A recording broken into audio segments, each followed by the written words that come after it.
Hey guys, I'm sorry this video is very late. It's because I've been kind of busy. I'm in Korea right now, and my computer is like not really working, so I need to get a different outlet for the power conversion or whatnot. So that's why this video is kind of late.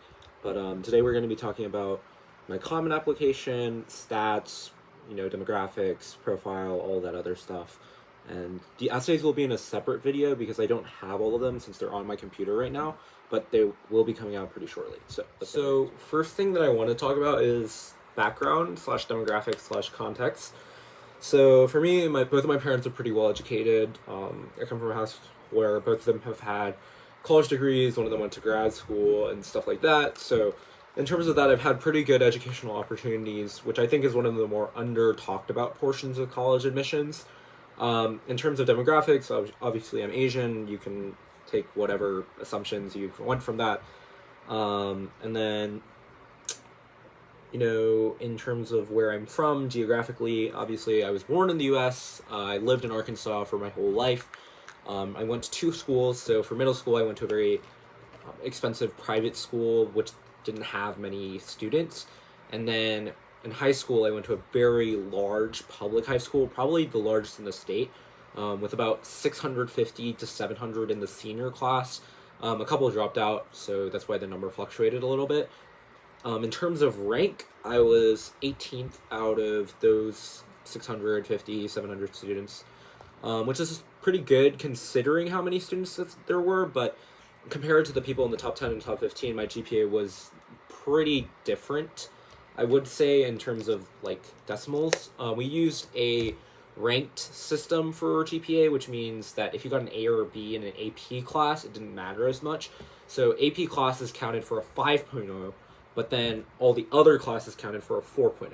So at the end of the day, in terms of ranking, the only thing that mattered was your weighted GPA.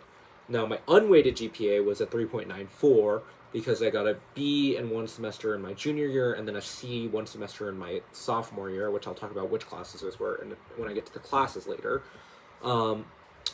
But my total weighted GPA was a 4.3276. And that's because I took a lot of AP classes and I got A's in a lot of those classes. So I took 18 APs, and then out of those two, I got a C in calculus AB my first semester, but I got an A the second semester. And then for chemistry, I got a B the first semester, which would be the equivalent of an A from a 4.0. So that's why my unweighted is lower than 4, but my weighted is higher. Out of the courses that I took 18 APs across the years, so here's how they were kind of split up. My freshman year was AP Physics 1 and then AP Human Geography. For sophomore year, like I said before, I took AP Calculus AB and then also AP World History and then AP Biology. For my junior year, Chemistry, like I said before, and then AP English Language, and then AP US History, AP Microeconomics, AP Macroeconomics, AP Computer Science Principles, and then also AP Calculus BC. For my senior year, I took 6. So I took, what's it called? AP Statistics, AP Euro, AP Psych, AP English Literature, AP US Government and Politics, and then AP Comparative Government and Politics. So our school operated on a block schedule, which meant that there's 8 classes that you take a year. So the reason I had 7 APs junior year was because the micro class and the macro class were 2 separate ones, but they were 1 semester classes each. So really I took 6 AP classes, although it counted as 7 because there were 7 different exams.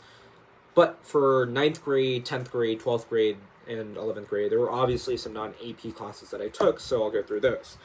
For 9th grade, I talked about the 2 that I did take, but obviously I took English, I took debate as an elective, I took biology for my science credit, I took algebra, I took the Spanish 2, I took drawing 1, and I took the 2 APs, plus pre-calc in the summer before my sophomore year in order to get to calculus AB, which counts as a course for my freshman year. So technically it was 9, but in the year I took 8. So For 10th grade, I talked about the three APs already, but obviously I still had to take English. So I took an English class, which was just English 2. And then I also took grade level chemistry because that was a prerequisite for AP chemistry the next year. And then I took debate again. I took Spanish 3. I took health and PE. I took. Oh, that was all I took. Okay. For junior year, the only non-AP classes that I took were debate and then Spanish 4. For 12th grade, I took a study hall, so technically I only had 7 classes. And then I also had to take civics and econ because I never took it in freshman year. Let's talk about the kind of honors section, which is basically the Common App's version of here's all your awards and all that kind of stuff. So it maxes out at 5. I'll go through all of them. Number 1 was second speaker at the National Debate Coaches Association National Championship and Policy Debate. That was in 11th grade, and it was a national level competition. So the reason that I included this was because I thought this is the best award that I probably have in terms of how it's going to look. Because it's a national award, second place for a junior is really a big deal. So I want to show that I have competitive success, and at the time I was looking for being recruited by a lot of debate schools, so I thought it's a good selling point, looks good, and it's a pretty big national award out of all the other ones, so ranking it number 1 out of my 5 awards makes sense. Number 2 was 8th ranked policy debater by the National Speech and Debate Association, which was a 12th grade award, but it's based off the 4-year tenure of like my high school stuff. So obviously another national award. 8th in the country is a pretty big deal because it shows consistency, and it's all also about how long you've participated and not just single awards, so it shows a while, which is why I included, obviously. The number 3 honor that I put was the National Speech and Debate Association Speaking and Service Award, which has less than 140 students awarded. This was for my service in my junior year, but I obviously received it in my senior year. Also a national level thing. The reason I included this was because the other 2 awards kind of show long-term competitive success, but this award shows a different thing, which is the service aspect, which is also something that I wrote a lot about in my essays, which I'll talk about in the next video. But the reason that I wanted to show this is because, number 1, it's extremely competitive, only 140 students nationwide, which is pretty good. And then number 2, it's the bare minimum for receiving the award is 200 hours of service solely in kind of the debate approved stuff, which means like speech events, judging debates, a bunch of other volunteering stuff like that. And so it's pretty hard to get, and it has to like do with a lot of service aspects that I'll talk about why it goes well with my essay later. Number 4 was champion and first speaker at the J.W. Patterson Invitational in Varsity Policy Debate, which was a senior year award that I got. Also a national level tournament. So the reason that I included this was because it was a national level tournament, but the reason it's slightly worse than the first one is because that was the national championship. And so while this one is still obviously a big deal, it was, like, it deserved to be included. It was a bit lower than the other ones for that reason, and I also wanted to include the service one at number 3 because I kind of wanted to highlight that aspect. To explain champion and first speaker, so first speaker is for preliminary rounds, and champion is for elimination rounds. So I wanted to show both because obviously both are really good. Honors 5 was National Merit semifinalist.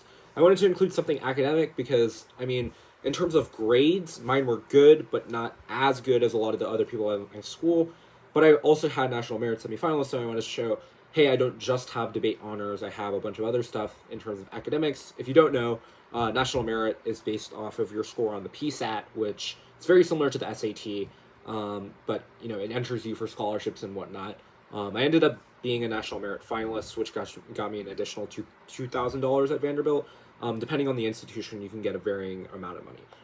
Okay, so that's all the honors. Let's move on to activities.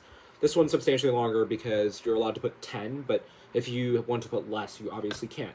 And I would actually recommend if you have less than 10 that actually matter, put less than 10 because you don't want to waste their time with like really weird and niche stuff. So, activity number 1 was debate. If you can't tell, this is going to be a pretty big theme in my application.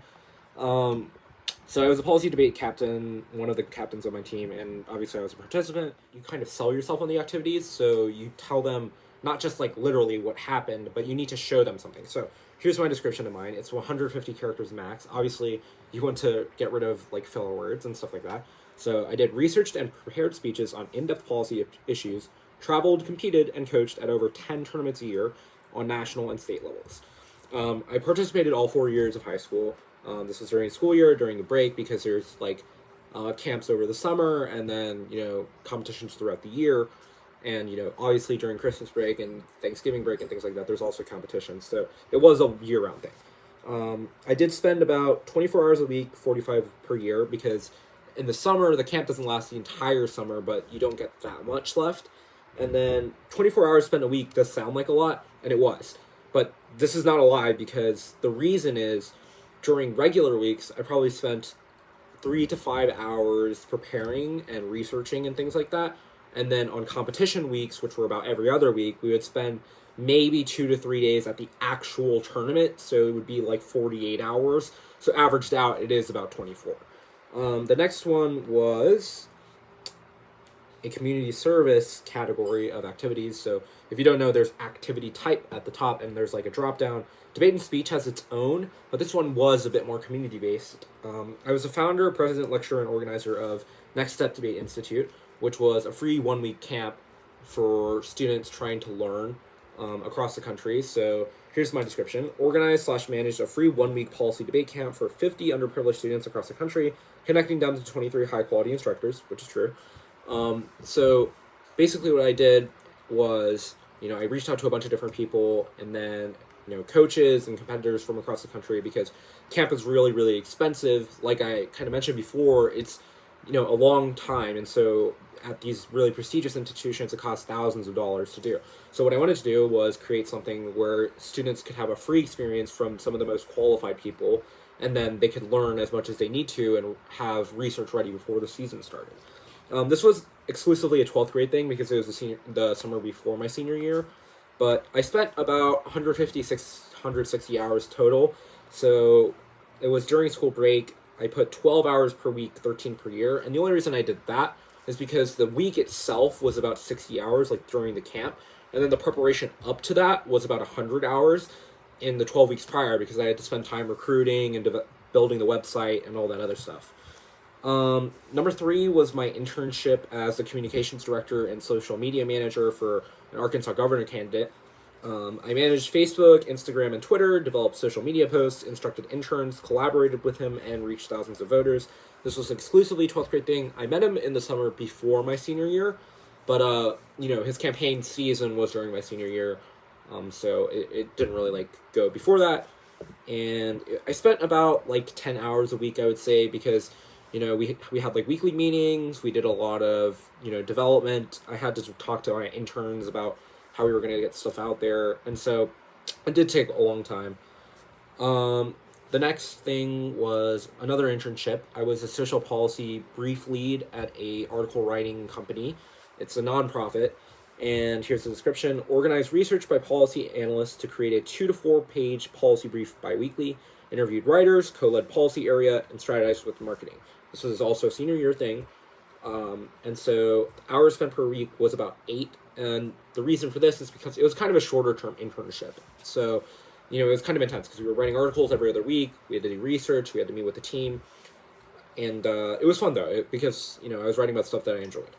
And then the second part of that, which was another activity separately, is from the same thing, but I was an intern. And so what's different about that is that I wasn't leading a team. I was just writing my own articles and then working. So here's the description: researched in-depth political issues, produced one 800-plus word article a month, collaborated over rigorous editing, and reviewed policy professionals, also senior year, obviously, but this one was a little earlier because it was kind of in the summer.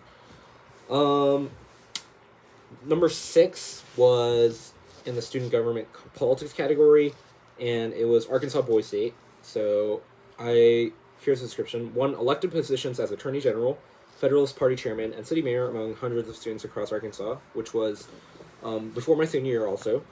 And because it was due to COVID, it was supposed to be in junior year, like Boys State is generally supposed to be, but, if you don't know what Boys State is, it's basically just a civic education program. There's also Girls State, and I'm pretty sure every 50 state has it. It was a one-time 60-hour-a-week thing, so that's why I was there. And if you haven't noticed, I kind of structured this by time, so which one that I spent the most time in or higher ranked on the activity list. Number 7, journalism publication. I was a guest writer in the Arkansas Democrat Gazette, and I wrote an article about anti-Asian hate and experiencing harmful rhetoric in everyday life, and historically urging Americans in Arkansas to change. This was something I did in my junior year with my brother, and we wrote an article following the tragic Atlanta shooting, talking about anti-Asian hate, specifically in the context of Arkansas and in Japanese incarceration, and a bunch of other stuff. It was something I really cared about, so I wanted to include it. It took about 25 hours to write, and it was just 1 week because it was just one article. The next thing was Activity 8, Social Justice. I was a school NAACP executive board member. So what we did was basically we just coordinated events. We represented the school chapter of the NAACP. We had community events, and we promoted discussions of racial equality in our monthly meetings. This one was not like a big time commitment. It was just kind of a thing that we did. We had like meetings every month, and then sometimes we had Zoom meetings on the side, and so it didn't take that long. And I also wasn't involved in it until like senior year because I think I didn't really know much about NAACP back then, and also like COVID, so I wasn't really doing much during COVID. If you'll notice, a lot of my activities are from senior year because that's when I started to be a little bit more proactive, and that's really because I only started to care about college and be more proactive in what I was doing politically until like the end of my junior year. Number 9 was community service volunteer, and I was just a basic volunteer at the Mayor's Youth Council. Served food at local homeless shelter during holidays, sorted clothes for clothes drive, cleaned and fed cats and dogs at the local animal shelter, something I did sophomore and junior year until COVID, which was, obviously. It was not like a big time commitment at all. It was only like 2 hours a week. We did like stuff on the weekends and stuff like that. So, activity 10 was religious. I was a Sunday school teacher in a 4-year-old class at my church, and I taught and led 4-year-old class in religion and character development, managed check-in and check-out, organized crafts, activities, lessons, and exercises, which was a 9th and 10th grade day. Also, just like 2 hours on Sundays.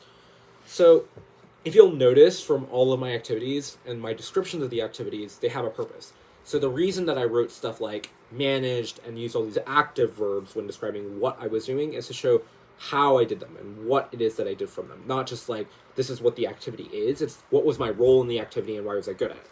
So even stuff like the Sunday school thing, it's like managing kids is a big task. Here's what I did during that task. Same thing with like the community service volunteer stuff. It's like volunteering is not like a huge thing that like nobody else does, but I was showing like what it is exactly that I did. So like we did clothes drives, we did animal shelters and stuff like that. And that might not show like a lot, but it does show what I was doing in a capacity that was different than just, hey, I did this thing that was like a thing. Same thing with like the NAACP executive board. It's like we were saying we manage, we organize community events and stuff like that. So using these active verbs of what your roles were in what you're doing is more important than like the actual, I started like a Fortune 500 company thing. It's like obviously those things are good, but like not everyone's ever going to have those. So it's more important to just kind of like figure out what it is that you did in that capacity that shows you're good at that leadership. So let's talk tests, because I know a lot of people are probably here just for that. I took SAT and ACT once each. The ACT I took because it was free from the school, and I was studying for the SAT at the time. I was not studying for the ACT because I thought I was going to have to take the ACT later anyway, so I was just like, I'm really busy right now, I don't really feel like studying for the ACT, but then I ended up getting a pretty good score, so I was like, well, I'm just not going to retake the ACT in June.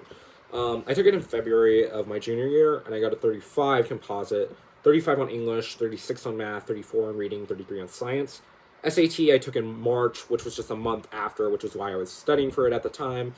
And then I got a 1550 composite, 770, 780. So because I only took it once, same with ACT, I didn't have any like super scores or whatever. For AP tests, like I said, I took about 18 over high school, but obviously 6 of those were my senior year, so only like 12 were eligible to be submitted for my, applications.